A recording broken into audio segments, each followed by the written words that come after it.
بسم الله الرحمن الرحيم. قال النبي صلى الله عليه وسلم إن الله تعالى قال أنا عند ظن عبدي بي إذا ذكرني في نفسه ذكرت في نفسي إلى آخر الحديث أو كما قال عليه الصلاة والسلام. صدق الله وصدق رسوله النبي الكريم.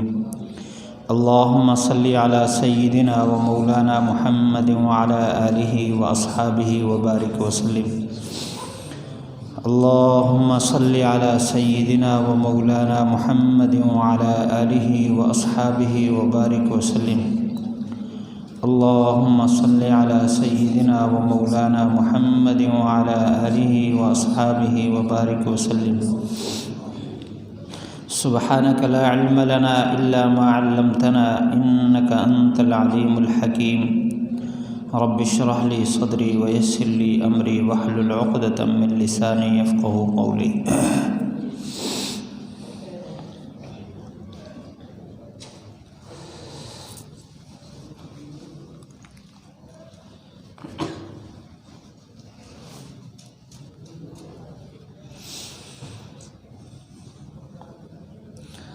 آیا ہوا مضمون تو نکل گیا.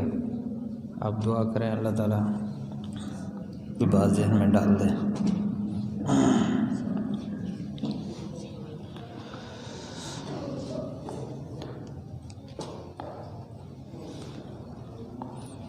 اللہ تعالیٰ کا ایمان والے کے ساتھ جو تعلق ہے وہ عجیب ہے. بندہ جس گمان سے اپنے رب کے ساتھ تعلق جوڑتا ہے، جس نیت کے ساتھ کوئی عمل کرتا ہے، اللہ تعالیٰ اس کے مطابق فیصلہ فرماتے ہیں.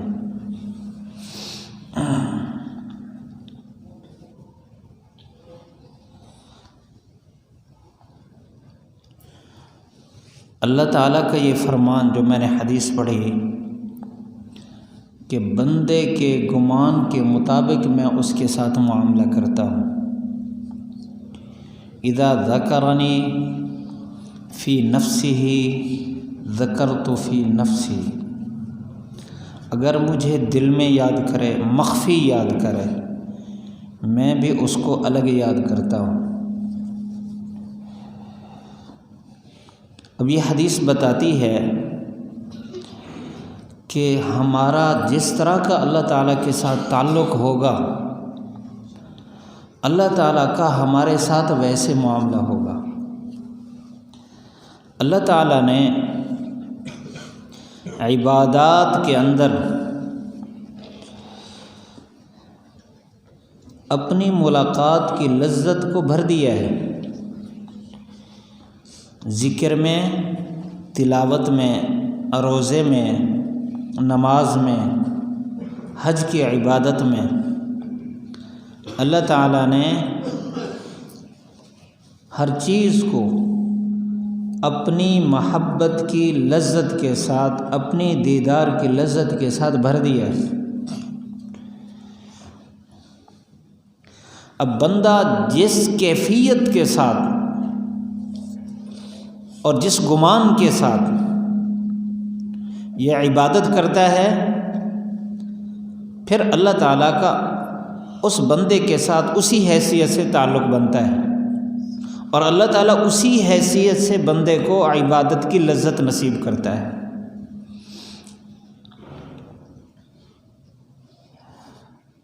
اب ایک نماز میری اور آپ کی ہے. نماز پڑھتے ہیں، اللہ اکبر، بس جس طرح کی کوئی چیز مشین میں دے دی جائے پرلی طرف سے خود بخود بن کے نکل آتی ہے. ہم بھی امام کی نماز کے ساتھ اپنی نماز کو ایسے داخل کرتے ہیں، سلام کے بعد ہم فارغ، ہمیں پتہ نہیں ہماری نماز کیسے بن گئی، بس بن گئی ہے. اور ایک وہ نماز ہے جو اللہ تعالیٰ کے عاشقوں کو، اللہ کے مقربین کو اللہ تعالیٰ نے عطا فرمائی۔ اس نماز کی حقیقت کیا ہے؟ جس طرح وہ اللہ تعالیٰ کو نماز پیش کرتے ہیں، اللہ تعالیٰ اس کے مطابق ان کے ساتھ معاملہ فرماتے ہیں۔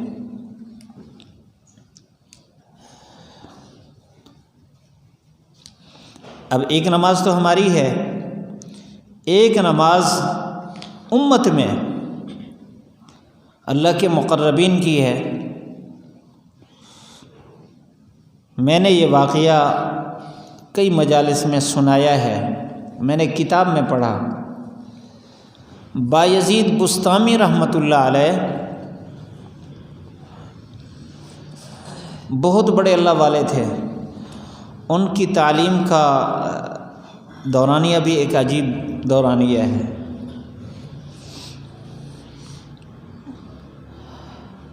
انہوں نے اپنے آپ کو صاف کرنے کے لیے شیخ کے سپرد کر دیا۔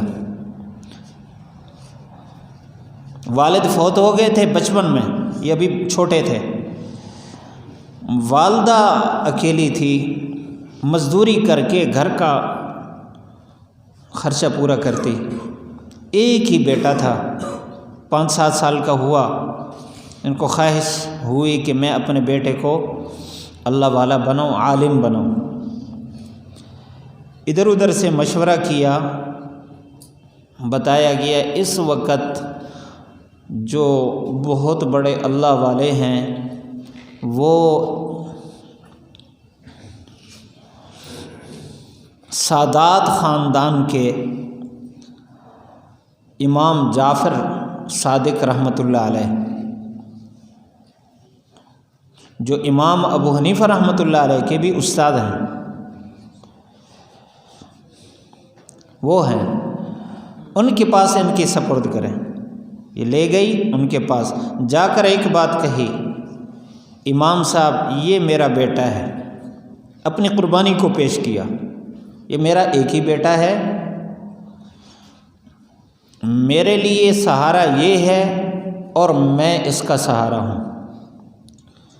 گھروں میں کام کر کے میں اپنی پونجی اس پر خرچ کرتی ہوں، میں قربانی دے رہی ہوں، آپ کے حوالے کر رہی ہوں۔ آپ نے مجھے مضبوط عالم اور اللہ والا بنا کے دینا ہے، اس سے پہلے آپ نے میرے حوالے نہیں کرنا۔ یہ روئے گا، ظاہر بات ہے 5 سال کا بچہ جب ماں سے جدا ہو رہا ہے روئے گا، پریشان ہوگا، لیکن آپ نے پڑھا کے دینا ہے۔ امام صاحب نے وعدہ فرما لیا۔ دوسرا دن آیا تو اماں یاد آنے لگ گئی، رونے لگ گئے۔ استادوں کے پاس ہے، مجھے ایک دفعہ اپنی اماں سے ملنے کی اجازت دے دیں، ایک دفعہ، پھر نہیں چھٹی لوں گا۔ تو انہوں نے فرمایا میں تو آپ کی اماں سے وعدہ کر چکا ہوں۔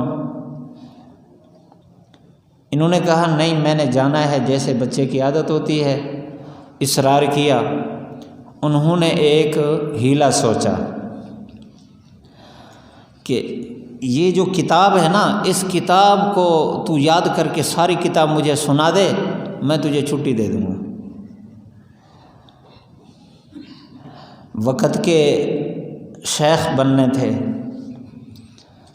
آ کر سیدھا اس ذات کے سامنے سربہ سجود ہوئے کہ یا اللہ، میں نے تو اپنی امی سے ملنا ہے، اور اس کا واسطہ یہ کتاب، درمیان میں واسطہ رکاوٹ یہ کتاب ہے، تو مجھے آج کتاب یاد کرا دے، میں اپنی امی سے ملنا چاہتا ہوں۔ 2 رکعت نفل پڑھ کے اللہ سے مانگا اور کتاب کو یاد کرنا شروع کیا۔ استاد تو سمجھ رہے تھے کہ یہ مہینے میں بھی یاد نہیں ہوگی، تو آہستہ آہستہ بھول جائے گا بچہ اپنے امی کو بھی اور مانوس ہو جائے گا۔ وہ تو انہوں نے راتوں رات اپنا کھینچ ڈالی کتاب، صبح پہنچ گئے کہ مجھے یاد ہے۔ استاد بھی حیران، اور وعدہ بھی کر لیا تھا کہ تو کتاب سنے گا تجھے چھٹی ہو جائے گی۔ ادھر اماں کا وعدہ بھی یاد آتا ہے کہ نہیں بھیجنا، ان سے بھی وعدہ کر چکے اور ادھر بچے سے بھی وعدہ کر چکے، اب درمیان میں فیصلہ فرمایا چلو جاؤ مل کے آؤ۔ یہاں سے بھاگتا ہوا اپنی اماں کے پاس دروازے پر پہنچا، جا کر دستک دی، اماں اندر تھی، دستک دی، دروازہ بند تھا، کنڈی لگی ہوئی تھی، پکارا کہ میں بایزید ہوں، تو اماں نے جواب نہیں دیا۔ تاریخ میں لکھا ہے کہ کئی دفعہ کھٹکانے کے بعد پھر میں آپ کا بیٹا بایزید ہوں، اندر سے اماں نے اپنے سینے پر جگر پر ہاتھ رکھ کے جواب دیا کہ میرا کوئی بیٹا بایزید نہیں ہے، چلے جاؤ۔ ماں پڑھانا چاہتی تھی نا، تو وہاں روتے رہے، ظاہر بات ہے اماں تھی، ان کا سہارا تو یہی تھا، اماں بھی اندر رو رہی ہوگی، لیکن دروازہ نہیں کھولا۔ جب مایوس ہو گئے تو وہاں سے اٹھ کر پھر واپس استاد کے پاس جا کر وعدہ کیا کہ استاد جی معاف فرما دیں، آج کے بعد جب آپ بھیجیں گے میں جاؤں گا، اس سے پہلے نہیں جاؤں گا۔ اس کو گھر پہنچا دیں میں۔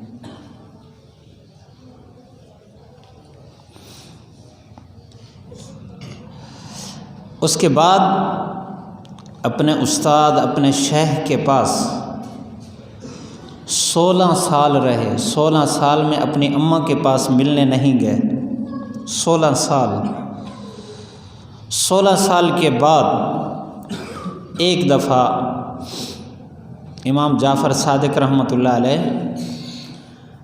رات کی عبادت کر کے پھر لیٹ گئے، ابھی تہجد کا وقت باقی تھا۔ خواب میں حضور صلی اللہ علیہ وسلم کی زیارت ہوئی، فرمایا بایزید ظاہری اور باطنی علوم کی تکمیل کر چکا ہے، اب اس کے سر پر دستار فضیلت رکھ کے اس کو روانہ کرو۔ تو جیسے آنکھ کھلی فوراً مسجد میں آئے، دیکھا کہ بایزید اللہ کے سامنے گڑ گڑا رہا ہے، رو رہا ہے، نماز پڑھ رہا ہے۔ تو پیچھے انتظار کیا، جب نماز مکمل ہوئی اپنی پگڑی اتار کر اپنے شاگرد کے سر پر رکھی، فرمایا تیری تکمیل ہو چکی، اب جاؤ۔ اب جب گھر گئے تو ابھی دروازے پر ایسے دستک دی، اپنی اماں کو آواز لگائی تو ماں بھاگتی ہوئی آئی اور دروازہ کھولا، اپنے سینے سے لگا لی۔ لگتا ہے ادھر بھی اشارہ ہو چکا تھا۔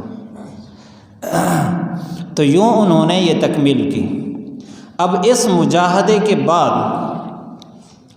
اللہ تعالیٰ نے ان کو کمال کیا دیا تھا، یہ تو درمیان میں بات آ گئی ان کی تعلیم کی۔ اپنے طلباء کو سبق دینے کے لیے میں نے یہ واقعہ عرض کر دیا۔ اللہ تعالیٰ نے ان کو جو اپنے ساتھ تعلق نصیب فرمایا اس مجاہدے کی برکت سے، وہ کیا تھا؟ میں نے ایک کتاب میں پڑھا کہ عشاء کے بعد صبح تک مسجد میں رہتے تھے۔ ان کے مریدین میں سے ایک کو شوق ہوا کہ میں اپنے شیخ کی رات کی عبادت دیکھوں، کیسے عبادت کرتے ہیں۔ تو رات کو مؤذن عشاء کی نماز کے بعد سارے دروازے بند کر کے چلا جاتا تھا۔ تو ایک دن وہ ساتھی نماز پڑھ کے کونے میں بیٹھ گیا، مؤذن نے بتی بند کی، دروازے بند کیے، اضافی بتیاں جو تھیں وہ بند کر کے دروازے بند کر کے چلا گیا۔ شیخ اپنے مصلے سے اٹھے اور کونے میں جا کر نماز شروع کی۔ اللہ اکبر، سبحانک اللہم وبحمدک وتبارک اسمک وتعالی جدک ولا الہ غیرک، بڑے درد کے ساتھ پڑھا۔ اور یہ اللہ تعالیٰ کے ساتھ ہم کلامی ہے۔ کیسے بات کر رہے ہیں؟ بندہ کسی سے بات کر رہا ہوتا ہے تبھی تو اس کو خطاب کرتا ہے، بھئی آپ ایسے ہیں، آپ ایسے ہیں، آپ ایسے ہیں، ایسے ہوا میں تو کسی کو نہیں کہہ رہا ہوتا۔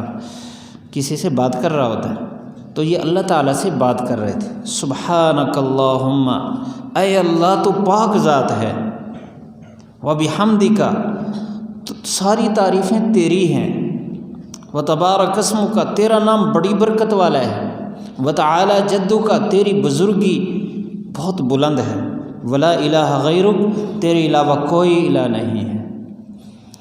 جیسے یہ شروع کی تو ان کے پاؤں کی انگلیاں تو زمین پر تھیں، آہستہ آہستہ ایڑیاں اوپر اٹھانا شروع کر دیں اور سر یوں، اور تلاوت شروع کی۔ ساری رات اسی کیفیت سے گزر گئی، سردی کی لمبی رات، اور ایک ہی حالت پر کھڑے ہیں، رکوع نہیں کر رہے، پاؤں نہیں بدل رہے، ایڑیاں نہیں ٹیک رہے، اسی حالت میں کھڑے ہیں۔ صبح کو جب مؤذن اذان کے وقت کے قریب داخل ہوا، اس نے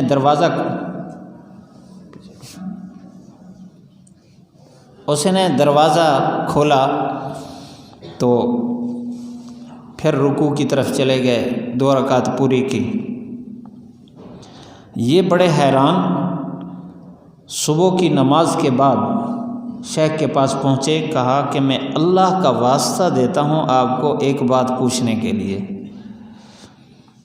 میں نے رات آپ کی عبادت دیکھی، مجھے سمجھ نہیں آ رہی، اس کی حقیقت کیا ہے آپ بتائیں۔ انہوں نے فرمایا یہ میرے رب کا معاملہ ہے، اگر تو اللہ کا واسطہ نہ دیتا تو میں آپ کو نہ بتاتا، میں آپ کو بتاتا ہوں کہ میں جب اللہ کے سامنے ہم کلام ہوتا ہوں تو میں اپنے آپ کو عرش کے سامنے محسوس کرتا ہوں، اللہ تعالیٰ مجھے اپنا دیدار کراتا ہے، میں اللہ سے بات کرتا ہوں، مجھے اتنا مزہ آتا ہے کہ جسم کا پتہ ہی نہیں ہوتا۔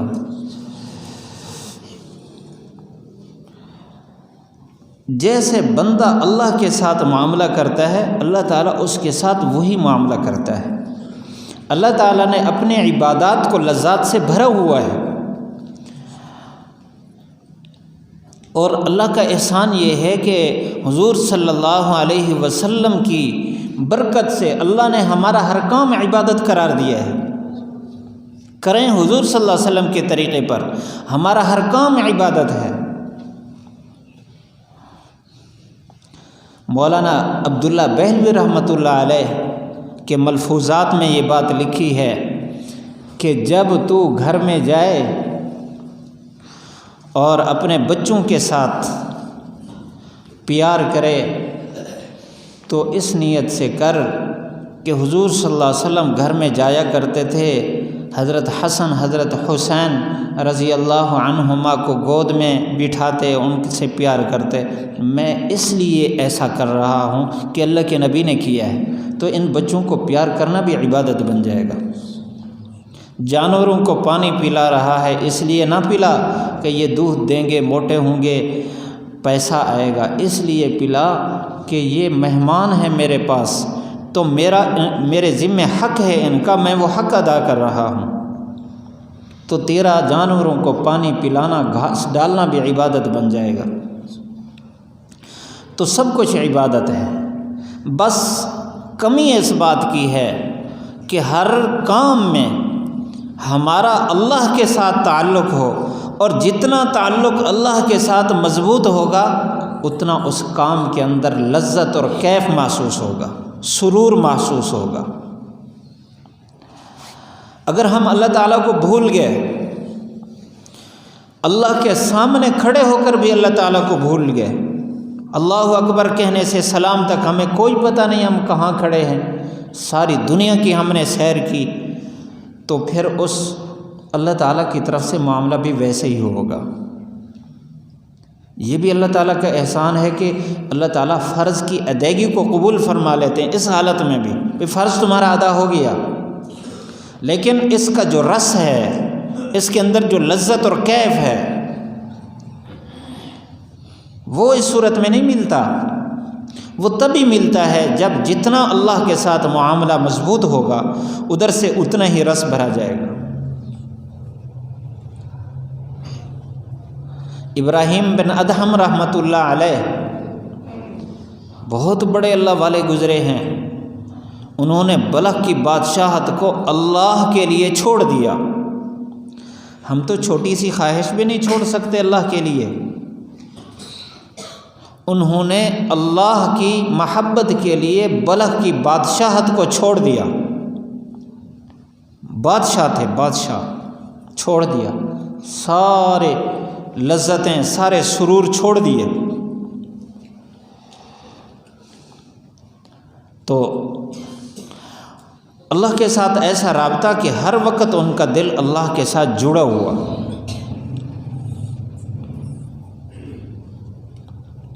لکھا ہے کتاب میں کہ ایک دفعہ دریا کے کنارے پر بیٹھے تھے، کھڑے تھے، جس حالت میں بھی تھے، دریا کے اوپر پل تھا بہت کمزور، تو اس پل پر ایک آدمی گزر رہا تھا، پل وہ ہلتا تھا، تو آدمی جب اوپر سے گزر رہا تھا اس کے پاؤں لڑکھڑا رہے تھے، بس وہ قریب تھا کہ گرے، ان کو خطرہ پڑ گیا کہ یہ ابھی گرے گا، فوراً وہیں ہاتھ اٹھا لیے، یا اللہ اس کو غرق ہونے سے بچا۔ ان کے ہاتھ اٹھانے تک وہ گر گیا۔ جیسے انہوں نے دعا کی یا اللہ اس کو غرق ہونے سے بچا، لکھا ہے کہ وہیں فضا کے اندر، ہوا کے اندر معلق ہو گیا۔ جیسے انہوں نے دعا کی پل کے نیچے، لیکن نیچے پانی تک نہیں پہنچا، وہیں رک گیا۔ بعد میں اس کو رسوں کے ذریعے رسے ڈال کر اس کو باہر نکالا گیا۔ جیسے اللہ کے ساتھ معاملہ، اللہ پھر ویسا معاملہ فرماتے ہیں۔ جب اللہ کے ساتھ معاملہ مضبوط ہے انسان کا، تو پھر اللہ کا بھی بندے کے ساتھ معاملہ مضبوط ہے۔ فاذکرونی اذکرکم، تم مجھے یاد کرو میں تمہیں یاد کروں گا۔ اور یہ تعلق ہر بندہ بنا سکتا ہے۔ دنیا کے کسی عہدیدار کے ساتھ تعلق کے لیے تو بہت مال خرچ کرنا پڑتا ہے، بڑے واسطے تلاش کرنے پڑتے ہیں، بڑی مدت لگتی ہے۔ یہاں تو سبحان اللہ، اتنا بڑی ذات، اس کے ساتھ تعلق بنانے میں اس امت کی خصوصیت ہے کہ لحظہ بھی نہیں لگتا۔ الطائب حبیب اللہ، دل میں ندامت ہو گئی اپنے گناہوں پر اور اللہ سے معافی مانگ لی، اللہ کا محبوب بن گیا، اسی وقت اللہ کا محبوب بن گیا۔ یہ واقعہ مشہور ہے کہ ایک عورت کا بیٹا تھا بہت نافرمان، علاقے میں اس کی بری شہرت تھی، کسی کو مار رہا ہے، کسی کے ساتھ لڑ رہا ہے، کسی کو تکلیفیں پہنچا رہا ہے، ادھر شراب پی رہا ہے، برے لوگوں کے ساتھ اس کا اٹھ بیٹھ ہے، یعنی علاقے میں اس کو کوئی بھی اچھا نہیں سمجھتا تھا۔ وہ بیمار ہو گیا۔ جب بیمار ہوا تو اس نے اپنی اماں سے کہا کہ آپ کے شیخ ہیں جنید بغدادی رحمۃ اللہ علیہ، آپ مہربانی کریں ان سے جا کر کہیں کہ وہ میرا جنازہ پڑھا دیں گے جب میں دنیا سے رخصت ہوں، شاید اس اللہ والے کی مغفرت کی دعا کی برکت سے میری مغفرت ہو جائے۔ تو اماں چلی گئی، اماں کے لیے تو وہی پونجی تھی، سب کچھ وہی تھا، چلی گئی۔ جنید بغدادی رحمۃ اللہ علیہ سے بات کی، انہوں نے فرمایا کہ وہ تو اتنا گندا ہے، اتنا نافرمان ہے، وہ تو شرابی ہے، کبابی ہے، میں اس کا جنازہ نہیں پڑھتا۔ انکار فرما دیا۔ تو واپس آئی اس کی اماں، آ کر بتایا بیٹا انہوں نے آپ کا جنازہ پڑھانے سے انکار کر دیا ہے۔ ماں بھی رو رہی تھی، بچہ بھی رو رہا تھا، بیٹا نوجوان تھا، رو رہا تھا۔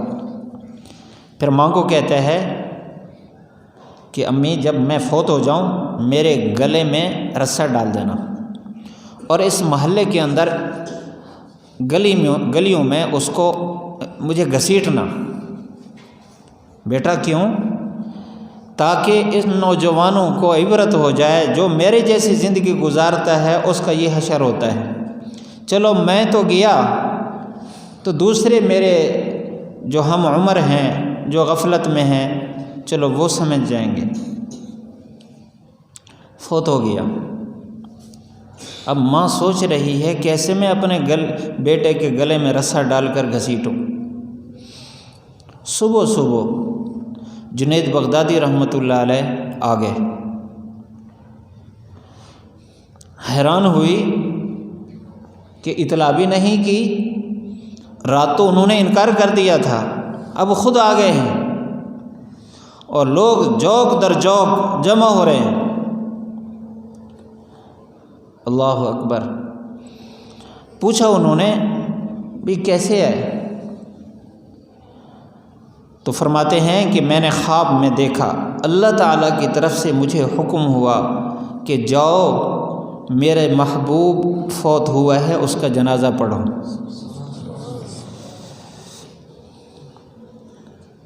تو میں نے کہا کہ یا اللہ تیرا محبوب کون ہے؟ تو مجھے کوئی اس کا پتہ بتا دیجئے۔ تو کہنے والے نے کہا کہ وہ عورت جو آپ کے پاس آئی تھی اس کا بیٹا وہ میرا محبوب ہے، آپ اس کا جا کر جنازہ پڑھا دیں۔ مجھے بتائیں وہ اس کی تو شہرت بری تھی، وہ کون سا عمل کر رہا؟ اس کی اماں نے بتایا کہ وہ یہ کہہ کر فوت ہوا ہے کہ میری گردن میں رسہ ڈال کر گھسیٹنا ہے۔ فرمایا بس اس کی یہ جو ندامت تھی وہ اللہ کے ہاں قبول ہو گئی، اور جو اللہ تعالیٰ سے معافی مانگ لے وہ اللہ کا محبوب بن جاتا ہے۔ التائب حبیب اللہ۔ بات دوسری طرف نکل گئی۔ ہمارا اللہ تعالیٰ کے ساتھ تعلق اگر ہر لمحہ رہے گا، اللہ تعالیٰ کی طرف سے انعامات بھی ہر لمحہ آئیں گے۔ اگر ہمارا تعلق اللہ تعالیٰ سے کمزور ہو گیا تو پھر ادھر سے معاملہ بھی کمزور ہوگا۔ ہمارے بزرگ گزرے ہیں، مولانا شاہ محمد احمد صاحب رحمۃ اللہ علیہ، نقشبندی سلسلہ کے بزرگ تھے، فضل الرحمن گنج مراد آبادی رحمۃ اللہ علیہ کے خلیفہ تھے۔ پرداب گڑھ ایک شہر ہے ہندوستان میں، وہاں کے رہنے والے، دیہات میں رہتے تھے۔ اتنا بڑے اللہ والے تھے، زیادہ عرصہ ان کو نہیں ہوا فوت ہوئے، چند سال ہوئے۔ حکیم اختر صاحب رحمۃ اللہ علیہ فرماتے ہیں کہ ایک دفعہ میں نے اپنے شیخ شاہ عبد الغنی رحمۃ اللہ علیہ کے سامنے ان کی بات کی کہ ہمارے ضلع میں ایسے اللہ والے رہتے ہیں۔ میرے شیخ نے فرمایا کہ ان کی زیارت کے لیے چلتے ہیں، تو وہاں پہنچے تو چارپائی پر بیٹھے تھے، دوسری چارپائی سامنے تھی۔ انہوں نے فرمایا میں گھر جا کر آپ کے اکرام کے لیے کچھ کہہ کر آؤں۔ گھر گئے تو میرے شیخ نے فرمایا کہ حضرت جہاں بیٹھے تھے وہاں سے لے کر آسمان تک نور کی لائٹ ہے جن کو میں دیکھ رہا ہوں۔ بالکل دیہات میں گھر تھا، سامنے جنگل تھا۔ علماء ان سے فرماتے تھے کہ جنگل میں تو وحشت ہوتی ہے، لیکن آپ کے سامنے جو جنگل ہے اس میں بڑا انس ہے۔ فرمایا رات کو یہاں میں 70,000 دفعہ اللہ کا نام لیتا ہوں۔ اللہ کے ساتھ اتنا تعلق، بہت زیادہ محبت۔ ان کا کلام عرفان محبت کے عنوان سے، یہ ہمیں ہمارا عزیز اسد الرحمن اکثر ان کا کلام سناتا ہے۔ ان کا سر سے لے کر پاؤں تک پورا جسم اللہ کی محبت سے پر تھا۔ ان کے کلام کا ایک ایک لفظ اس سے محبت ٹپکتی ہے۔ ایک دفعہ ایک آدمی کو بے قصور پھانسی کا حکم ہو گیا، قصور اس کا کوئی نہیں تھا۔ حضرت تھانوی رحمۃ اللہ علیہ کے خلیفہ مولانا عبد الرحمن رحمۃ اللہ علیہ کے پاس گیا، کہتے حضرت میرے لیے دعا فرمائیں، بے قصور مجھے پھانسی کا حکم ہو گیا ہے، اللہ تعالیٰ مجھے اس سے رہائی دے دے۔ انہوں نے پوچھا کہ شاہ احمد کے پاس دعا کے لیے گئے تھے؟ انہوں نے کہا ہاں گیا تھا۔ فرمایا اگر ان کو دعا کا کہہ دیا ہے نا، بس اس کے بعد آپ بیٹھ جائیں، آپ کا کام ہو گیا۔ وہ کہتے ہیں میں گیا، یہ کوئی آدمی جو دیکھنے والا تھا اس نے بیان کیا کہ حضرت نے 2 رکعت نفل پڑھی، پھر اللہ کے سامنے ایسے گڑ گڑا رہے تھے، ایسے رو رہے تھے جیسے بچہ اپنے باپ کی گود میں روتا ہے کسی چیز کے منوانے کے لیے۔ دعا کرنے کے بعد کھڑے ہوئے، دونوں بازو یوں اوپر کر کے کہتے ہیں اب میں دیکھتا ہوں کون ان کو پھانسی دیتا ہے۔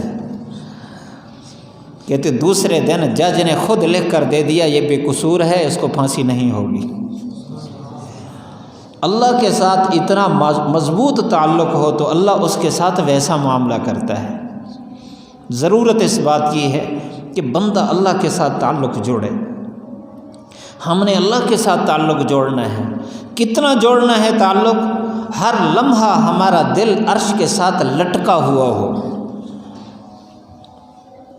یہ بات آپ کو مثال کے ساتھ سمجھاتا ہوں، انشاءاللہ یہ سب بچوں کو سمجھ آ جائے گی۔ جب آپ مدرسے میں آتے ہیں، یہاں آپ کے ابا، آپ کے چچا، آپ کا کوئی سرپرست داخل کرا کے چلا جاتا ہے، پھر اس کے بعد کیا ہوتا ہے آپ کا حال؟ آپ سب نے محسوس کیا۔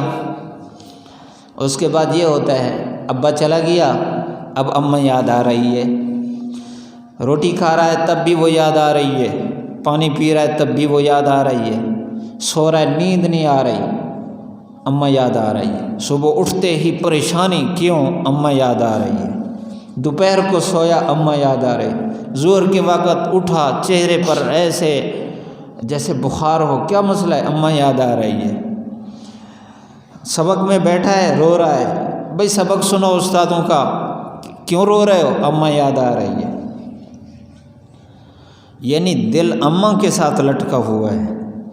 جب اماں کے ساتھ لٹکا ہوا ہے تو ہر کام میں اماں یاد آ رہی ہے۔ سمجھ آ گئی بات؟ ایسے ہی ہم نے دل اللہ کے ساتھ جوڑنا ہے۔ اللہ کے ساتھ جوڑیں گے دل کو تو انشاءاللہ ہر کام میں ہمیں اللہ یاد آ جائے گا۔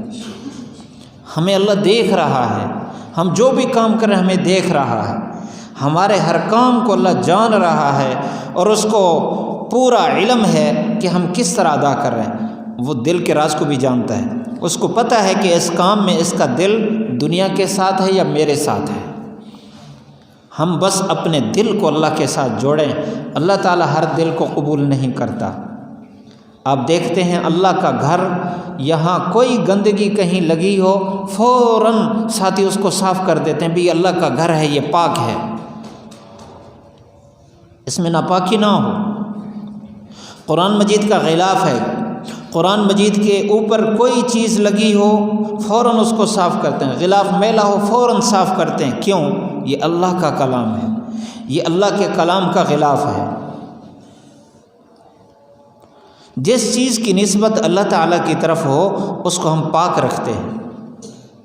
قرآن مجید جدھر ہو ہم ادھر پاؤں بھی نہیں کرتے، جدھر بیت اللہ ہے ہم ادھر پاؤں بھی نہیں کرتے، کہ نسبت اللہ کی طرف ہے۔ تو اس کا مطلب ہے اللہ پاک ذات ہے اور پاک چیز کو قبول فرماتا ہے، ناپاک چیز کو قبول نہیں کرتا۔ ہم اس دل کو پاک کر کے اللہ کے سامنے ہم نے پیش کرنا ہے، تو پھر اللہ تعالیٰ اس کو قبول کر لے گا۔ جب اللہ اس کو قبول کرتا ہے، قبولیت کے فیصلے ہوتے ہیں، اس کے بعد اللہ اس دل کو اپنی محبت کی لذت کے ساتھ بھر دیتا ہے، تو ہر لمحہ اس کا دل یوں اللہ کی محبت سے بوجھل رہتا ہے، اللہ کے ساتھ اس کی لو لگی رہتی ہے۔ اللہ تعالیٰ ہم سب کو نصیب فرمائے۔ میں ایک اپنا مشاہدہ عرض کرتا ہوں، ایسے تھوڑا سا یہ بات پتہ نہیں نقصان دے گی یا نفع دے گی کہ اپنے شیخ کے ساتھ تعلق کی وجہ سے حضرت نے ایک سبق دیا، چلا رہے تھے سبق دیا، غالباً پہلا سبق سلوک اور تصوف کا۔ میں مراقبہ کر رہا تھا، بالکل ہوش حواس میں، تو میں دیکھتا ہوں کہ میرے سامنے، میں اپنے آپ کو محسوس کر رہا تھا کہ میرے سامنے عرش ہے، میں عرش کے سامنے، میرے سامنے ایک وجود یوں گرا اور اس کو لگی آگ، بالکل راکھ ہو گیا، یوں پھٹ گیا۔ میں دیکھ رہا تھا کہ یہ اللہ تعالیٰ کی محبت کی آگ لگی اور اللہ کی محبت میں یہ راکھ ہوا اور اللہ کی محبت میں پھٹا ہے، اور میں اس کے اندر ایک لذت محسوس کر رہا تھا، اتنا لذت، اتنا میں یعنی میرا یہ 100% جذبہ بن گیا، کاش میں ایسے ابھی ہو جاؤں، ایسے جیسے یہ ہوا ہے میں ابھی ایسے ہو جاؤں۔ لیکن میں ویسے کیسے ہوں وہ تو اللہ کی مرضی۔ میں اپنے شیخ کے پاس گیا، میں نے ان کو یہ کیفیت بتائی۔ حضرت نے فرمایا کہ یہ جو 7 لطائف ہیں، ان پر جب محنت ہوتی ہے تو یہ لطیفہ عرش کے سامنے جا کر اللہ کی محبت میں راکھ ہوتا ہے اور پھر وہاں سے واپس آتا ہے۔ یہ سلوک کی ایک بات ہے، ہر بندے کی سمجھ میں نہیں آتی۔ سیر الی اللہ، سیر فی اللہ، سیر من اللہ، یہ 3 اس کے سفر ہوتے ہیں۔ تو بس یہ سیر فی اللہ ہوا ہے۔ تو میں سوچ رہا تھا کہ جس آدمی کو اللہ کی محبت یوں نصیب ہو جائے تو وہ کتنا ہر لمحہ اللہ تعالیٰ کی محبت میں اس کا دل جلتا رہتا ہے اور لذتیں محسوس کرتا رہتا ہے۔ اللہ تعالیٰ ہم سب کو اپنی محبت نصیب فرمائے۔ اللہ ہمارے دل کو ایسا کر دے کہ ہر وقت یہ عرش کے ساتھ جڑا رہے، ہر وقت اس میں وہاں سے انوارات آتے رہیں۔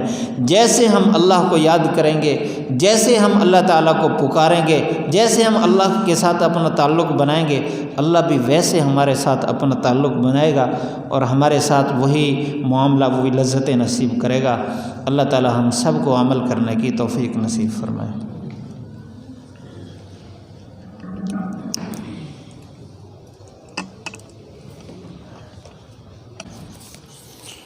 اللہ تعالیٰ کا احسان ہوا ہے، آج ہماری مسجد کے والصلاة والسلام علی سید الانبیاء والمرسلین ربنا آتنا فی الدنیا حسنہ وفی الآخرة حسنہ وقنا عذاب النار ربنا ظلمنا انفسنا وإن لم تغفر لنا وترحمنا لنكونن من الخاسرین۔ یا اللہ یا رحمن یا رحیم یا ارحم الراحمین، یا اللہ ہم سب کے دلوں کو پاک فرما، وہ خیال، وہ محبتیں، وہ سوچیں، وہ طلب جو تجھے پسند نہیں ہے، جس سے ہمارے دل سیاہ کالے ہو جاتے ہیں، یا اللہ ان سب سے ہمارے دلوں کو پاک فرما دے، ہمارے دلوں سے نکال دے، اپنی محبت سے ہمارے دل کو بھر دے، اپنی محبت سے ہمارے دلوں کو پر فرما، ہماری سوچوں کو پاکیزگی نصیب فرما، ہماری نظروں میں حیا نصیب فرما، ہمارے کانوں کو پاکیزگی نصیب فرما، ہمارے ہاتھ پاؤں کو بھی پاک فرما، اپنا خاص قرب نصیب فرما، ہم سب کو اپنا خاص قرب نصیب فرما، یا اللہ اپنا خاص قرب نصیب فرما، ہمیں اپنا تعلق نصیب فرما، عبادات کو جن لذات سے تو نے بھرا ہوا ہے ہمیں ساری لذتیں نصیب فرما، پورے سرور نصیب فرما، پوری کیفیات نصیب فرما، اس کے لیے جن صلاحیتوں کی ضرورت ہے ہمیں نصیب فرما، جس ہمت کی ضرورت ہے ہمیں نصیب فرما۔ سارے خزانے تیرے پاس ہیں، یا اللہ تیری توفیق سے ہم عبادت کی حقیقت کو پا سکتے ہیں، یا اللہ ہمیں عبادت کی حقیقت نصیب فرما، ہمارا ہر کام ہمیں سنت کے مطابق کرنے کی توفیق نصیب فرما، یا اللہ ہمارے اس ادارے کو قبول فرما، ادارے میں پڑھنے والے تمام طلباء کو اپنا قرب خاص نصیب فرما، اپنی محبت خاصہ نصیب فرما یا اللہ، اپنا قرب خاص نصیب فرما، تمام طلباء کو تقویٰ کا اعلیٰ درجہ نصیب فرما، تمام طلباء کو عبادت کا ذوق نصیب فرما، اپنی طلب نصیب فرما، تمام اساتذہ اکرام کے علم، عمل، اخلاص، صحت، عمر، محنت میں برکت نصیب فرما یا اللہ، ان کے صلاحیتوں میں مزید اضافہ فرما، قبولیت نصیب فرما یا اللہ۔ اس ادارے کے ساتھ جتنے لوگ بھی منسلک ہیں یا اللہ، اس کے بانی محتمم ہمارے حاجی محمد شریف صاحب، ان کے والد محترم حاجی محمد رفیق صاحب اور حاجی حیدر صاحب، باقی جتنے احباب بھی اس کے ساتھ محبت، تعلق، قرب رکھتے ہیں یا اللہ، سب کے اس عمل کو قبول فرما یا اللہ، اس کو محبت کا مرکز بنا، اس مسجد کو اپنی محبت کا مرکز بنا، ہمارے اس پروگرام کو یا اللہ اپنی محبت کی آواز بنا دے یا اللہ، اپنے تعلق کا ذریعہ بنا دے یا اللہ، قبولیت نصیب فرما۔ جتنے مسلمان دنیا سے رخصت ہو گئے سب کی بخشش فرما، سب کے درجات بلند فرما یا اللہ۔ ہمارے بھائی شعیب صاحب، ان کے درجات بلند فرما یا اللہ، ان کو اعلیٰ علیین میں اعلیٰ مقام نصیب فرما، ان کی زندگی بھر کی محنت کو قبول فرما یا اللہ۔ ہمارے حاجی صاحب کی والدہ محترمہ بیمار ہیں، ان کو بھی صحت، تندرستی، عافیت نصیب فرما، باقی جتنے احباب بیمار ہیں سب کو صحت نصیب فرما۔ جن دوستوں نے دعاؤں کا کہا ہے یا اللہ، سب کی نیک حاجات پوری فرما، سب کی پریشانیاں دور فرما یا اللہ، سب کی حاجات پوری فرما، سب کی پریشانیاں دور فرما یا اللہ۔ اپنا فضل و کرم فرما، ہم سب پر اپنا فضل و کرم فرما۔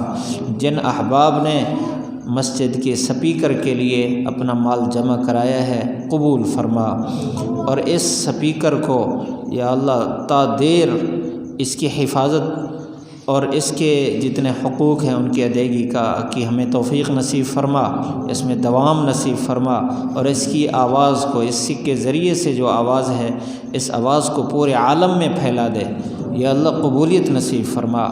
جن احباب نے یہ مال جمع کرایا ان میں سے بہت سارے ایسے ہیں جن کے گھر میں پریشانیاں ہیں، بچے بیمار ہیں یا اللہ، ان سب کو صحت، تندرستی، عافیت نصیب فرما۔ ہماری مسجد کا باقی کام جو رہتا ہے وہ بھی اپنے خزانے سے پورا فرما۔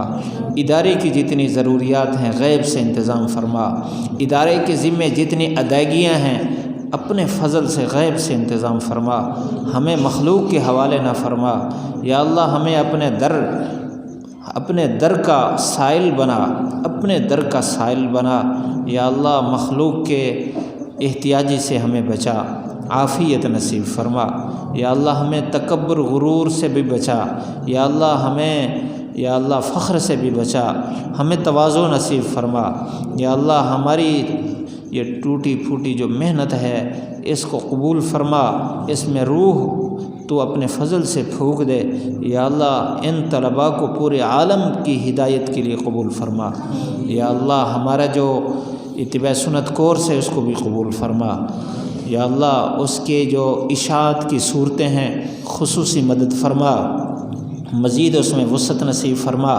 ہر مسلمان اس کی جو مادری قومی زبان ہے اس زبان میں اس رسالے کو اس تک پہنچا، اس کے لیے تو ہی اسباب پیدا فرما، تو ہی ذرائع پیدا فرما، تو ہی صورتیں پیدا فرما، تو خصوصی مدد نصرت فرما، اور اس کو اپنے قرب کا ذریعہ بنا یا اللہ۔ اپنے پیارے محبوب صلی اللہ علیہ وسلم کے قرب کا ذریعہ بنا، آپ صلی اللہ علیہ وسلم کے یا اللہ آپ کے دربار میں قرب کا ذریعہ بنا یا آپ کی توجہ کا ذریعہ بنا یا اللہ، آپ کی محبت اور فیض کا ذریعہ بنا، قبولیت نصیب فرما۔ اس میں جتنے احباب بھی کوشش کر رہے ہیں یا اللہ، سب کی کوششوں کو قبول فرما، برکات نصیب فرما۔ ربنا آتنا فی الدنیا حسنہ وفی الآخرۃ حسنہ وقنا عذاب النار، وصلی اللہ تعالی علی خیر خلقہ محمد وآلہ واصحابہ اجمعین برحمتک یا ارحم الراحمین۔ منتاجها يا سيدي متفرد بالحسن والإتقان والإبداع، تصميمها راق وما بصماتها إلا مثالا يحتذيه الساعي، إلا مثالا يحتذيه الساعي.